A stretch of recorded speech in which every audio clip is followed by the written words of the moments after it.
Information اب کے ناظرین السلام علیکم، میں ہوں آپ کا ہوسٹ طیب منور۔ روہنگیا مسلمانوں پر مظالم کی انتہا ہو گئی۔ 2017 کے بعد ایک بار پھر میانمار نے متعدد روہنگیا مسلمانوں کا قتل عام شروع کر دیا۔ انٹرنیشنل میڈیا خاموش، لیکن پاکستان کا نمبر 1 چینل انفارمیشن ہب سچ سے پردہ اٹھائے گا۔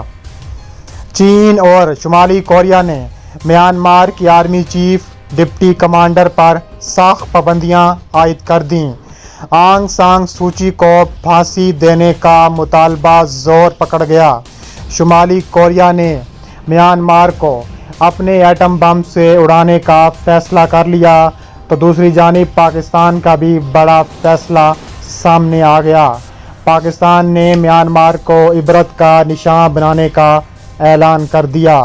ویڈیو کی تفصیلات میں جانے سے پہلے اگر آپ پاکستان سے، چین سے اور شمالی کوریا سے محبت کرتے ہیں تو ایک لائک ضرور کریں اور ہمارے چینل کو سبسکرائب کر کے بیل آئیکن پر کلک کر دیں۔ ناظرین، 2017 میں روہنگیا مسلمانوں پر جس طرح ظلم کی انتہا کی گئی، برما مسلمان ایک بار پھر میانمار کی قاتل فوج کا نشانہ بننا شروع ہو گئے۔ انٹرنیشنل میڈیا نے کوریج کرنا ختم کر دی، لیکن مسلمان ہوتے ہوئے ہمارا یہ فرض بنتا ہے کہ ہم ہر اس راز سے پردہ اٹھائیں جس سے مسلمانوں کو تکلیف پہنچے۔ میانمار کی مغربی ریاست رکھائن میں فوج کی فائرنگ اور گولہ باری سے کم از کم 15 روہنگیا مسلمان جاں بحق اور متعدد زخمی ہو گئے۔ میڈیا رپورٹس کے مطابق قانون ساز اور مقامی افراد کا کہنا تھا کہ گزشتہ روز مراک یو قبضے میں فوج کی فائرنگ اور گولہ باری کے نتیجے میں 12 سالہ لڑکے سمیت 5 مسلمان جاں بحق ہو گئے۔ زخمی ہونے والے روہنگیا مسلمانوں کی تعداد کم از کم 11 رپورٹ کی گئی۔ میڈیا رپورٹس میں مقامی روہنگیا باشندے کا حوالہ دیتے ہوئے کہا گیا ہے کہ جاں بحق افراد کی لاشوں پر گولیوں کے نشانات تھے۔ انہوں نے مزید کہا کہ مقتولین کی آخری رسومات آج ادا کی گئی۔ مقامی افراد کا کہنا تھا کہ ہم غیر محفوظ ہیں، اس لیے یہاں سے باہر نہیں نکل سکتے اور نہ ہی کہیں جا سکتے ہیں۔ انہوں نے بتایا ہے کہ ہم صرف اپنے گاؤں میں ہی محفوظ ہیں، اگر حالات ایسے رہے تو مجھے لگتا ہے کہ کوئی امید نہیں ہے۔ وہاں کے علاقائی رکن پارلیمنٹ کا کہنا تھا کہ تصادم گزشتہ روز اس وقت شروع ہوا جب رکھائن میں بدھسٹ کے شرپسندوں پر مشتمل جنگجوؤں نے فوجی قافلے پر حملہ کیا۔ قانون ساز نے مزید کہا کہ جواب میں فوجیوں نے شوری زدہ علاقے کے 2 دیہاتوں پر فائرنگ اور گولہ باری کی ہے۔ اس ضمن میں ریاست رکھائن کی خود مختاری کے خواہاں عسکریت پسندوں کے ترجمان کھین تھو کھا نے فوجی دعوے کو مسترد کر دیا۔ انہوں نے شہریوں کی ہلاکتوں کا ذمہ دار ریاستی فوج کو ٹھہرایا۔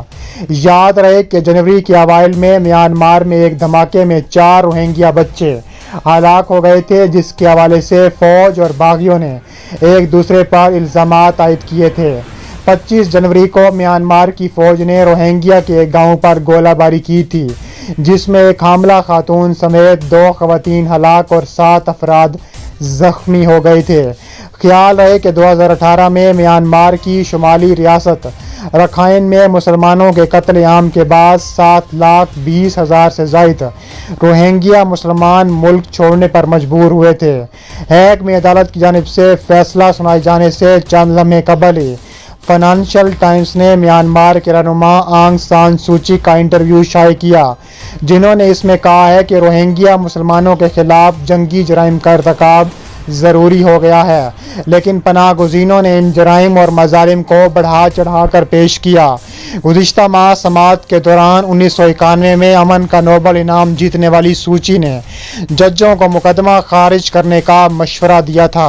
اقوام متحدہ کے سیکرٹری جنرل انتونیو گوتریس کی خصوصی نمائندہ محترمہ پارمیلا نے کہا ہے کہ میانمار کی فوج کی طرف سے رکھائن صوبے کی روہنگیا مسلمانوں کے خلاف انسانیت سوز اور دل دہلا دینے والے مظالم، تشدد اور جنسی ظلم و ستم کے خوفناک واقعات کے پیش نظر سلامتی کونسل کے نمائندوں کو تشدد زدہ علاقوں کا دورہ کر کے میانمار کی حکومت سے تشدد روکنے کا کہا گیا تھا۔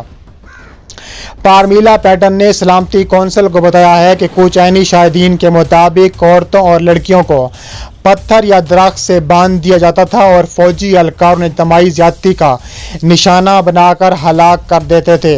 کچھ خواتین نے بتایا ہے کہ فوج کی طرف سے نوزائیدہ بچوں کو گاؤں کے کنویں میں پھینک دیا جاتا تھا۔ کچھ خواتین نے بتایا ہے کہ انہیں فوج کے جوان جنسی زیادتی کے لیے گھروں سے گھسیٹ کر لے گئے، ان کے بچوں کو آگ لگا دی۔ اس پر پاکستان، چین اور اب شمالی کوریا کا منہ توڑ جواب دیکھنے میں آیا ہے۔ چین نے میانمار کی آرمی چیف، شمالی کوریا نے ڈپٹی کمانڈر سمیت آنگ سان سوچی کو سخت پابندیاں لگانے کا اعلان کر دیا۔ دوسری جانب شمالی کوریا کے رہنما کم جانگ ان نے میانمار پر چڑھائی کا اعلان کرتے ہوئے اپنے ایٹم بم چلانے کا بھی اعلان کر دیا ہے۔ انہوں نے کہا ہے کہ میانمار نے اگر مسلمانوں پر ظلم نہ روکا تو میانمار پر ایٹمی حملہ کر دیں گے۔ اس کے علاوہ پاکستان نے بھی اپنی فوجیں روہنگیا میں اتارنے کا اعلان کر دیا۔ دوسری جانب چین نے انسانی حقوق کی خلاف ورزی کرنے والوں کے خلاف نئی پابندیوں کا بھی اعلان کر دیا، جس کے تحت ان افراد یا اداروں کی اساس سے منجمد اور ویزا پابندیاں عائد کی جائیں گی۔ ابلاغ نیوز کے مطابق چین نے انسانی حقوق کی خلاف ورزی کرنے والوں کے خلاف نئی پابندیوں کا اعلان کر دیا ہے، جس کے تحت ان افراد یا اداروں کے اساس سے منجمد اور ویزا پابندیاں عائد کی جائیں گی۔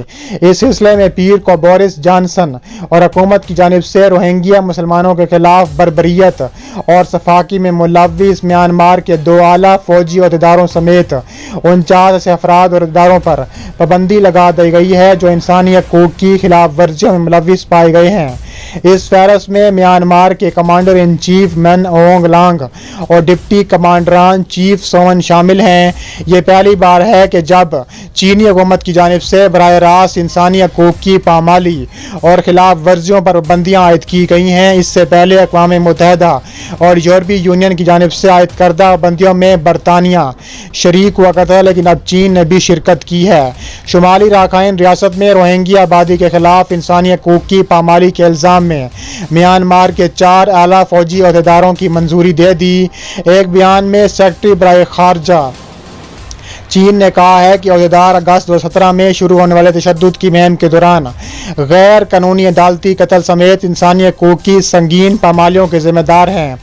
ان عہدوں کے تحت میانمار کی آرمڈ فورس من کے commander chief Aung Hlaing, deputy commander in chief chief Soe Win, brigadier general Than Oo, brigadier general آنگ آنگ اور ان کے اہل خانہ کو ریاست متحدہ میں داخلے کی اجازت نہیں ہوگی۔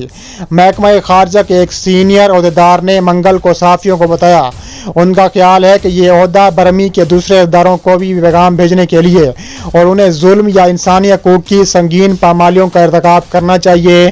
اس کے نتائج امریکی قانون کے تحت ہوں گے۔ تاہم ایک بیان میں انہوں نے نوٹ کیا کہ امریکہ کو اس بات پر تشویش ہے کہ برمی حکومت نے انسانی حقوق کی خلاف ورزیوں اور پامالیوں کے ذمہ داروں کو جواب دہ ٹھہرانے کے لیے کوئی اقدام نہیں کیا اور برمی فوج کی جانب سے انسانی حقوق کی پامالی اور پامالیوں کے مرتکب ہونے کی مسلسل اطلاعات موصول ہوتی ہیں۔